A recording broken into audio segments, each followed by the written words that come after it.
show, its hosts, and or their guests. Magandang tanghali po sa ating mga kasambahay. Narito ang programang nakahandang tumugon sa inyong mga hinaing, reklamo at sumbong ng naaayon sa itinakda ng batas. Dito lang, sa direktang Sumbungan ng Bayan. Sumbong nyo! Sumbong nyo! Action agad! Awesome! Sa ngalan po ng ating Chief Philippine National Police General Romel Francisco Daileg Marbu, ako po muna ang hahalili sa ating main host.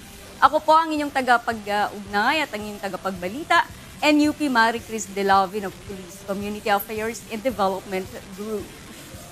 Magandang tanghali po sa ating mga manunood. Ako po si Colonel Cesar Padeo sa Chief Revenue and Collection Divisions ng Finance Service.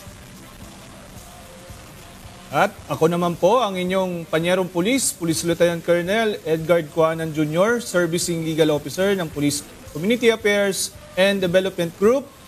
Magandang hapon po sa lahat. Okay, bago ang lahat, ibinabati po natin ang ating susunod na Chief Philippine National Police. Ang isa sa pinaka-host po ng dating Rectang Connect Action Agad. At ngayon po, ang sumbong nyo, Action Agad. Ang matapang, puno ng prinsipyo at very approachable nating Sir Nick, Police Major General Nicolas Torre III. Sir Nick, congratulations! Awesome! Okay, dumako na po tayo sa nag-iisang direktang Sumbungan ng Bayan. Tugunan. Mga hinaing nyo'y aaksyonan. Rectang Connect, action agad! Kasali ka dyan, manali ka lang. At lahat ng mga pagsubok ay ating malalagpasan ang ating... Di umanay itinakbong puhunan sa sinalihang negosyo. Yan naman ang nais maaksyonan ni Miss Jocelyn Pastica, sang OFW mula sa Saudi Arabia laban sa transaksyon. Yan po, tawagin po natin, sir, si Ms. Jocelyn Pastica, ang ating overseas Filipino worker na nasa Saudi Arabia.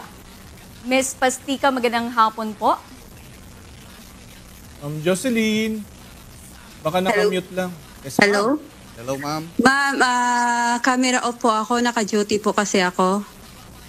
Sure, ma'am, kasama po natin si Colonel Padayos at si Attorney Cuanan. Go ahead, ma'am. Ano ho ang ating sinusumbong dito sa ating programa? Paano ho namin kayo matutulungan?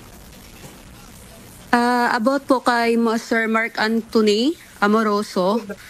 Ang nangyari po kasi is nawala po siya nung Sunday ng gabi. So, isa po siyang trader namin. Naririnig niyo po ba, ma'am? Opo, ma'am. Go ahead. Paano nyo nasabing na nawawala siya? Ano ho yung transaction natin dito sa inyong trader, ma'am?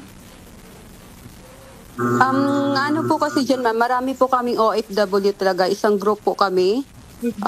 Nagtitrade po siya yung pera po namin, tinitrade niya.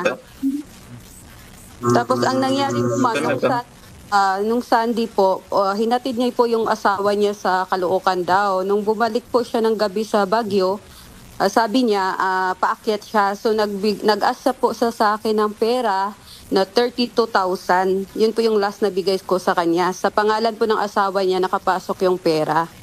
So nung mga alas 11 ng gabi po ata yung last niya ng message sa group na home sweet home. Nung kinabukasan po, wala na pong paramdam sa amin. Ang masakla pa po doon, ma'am, is dala niya po yung gamit niya, electric fan, computer set, wala po doon. Kaya si Sir Jim ang gumawa po ng report doon sa Baguio na missing. Ngayon po, yung asawa niya is sinundo ni Sir Jim sa Caloocan para bumalik sa Baguio. Para tingnan po namin yung si Sir Dan kung anong nangyari.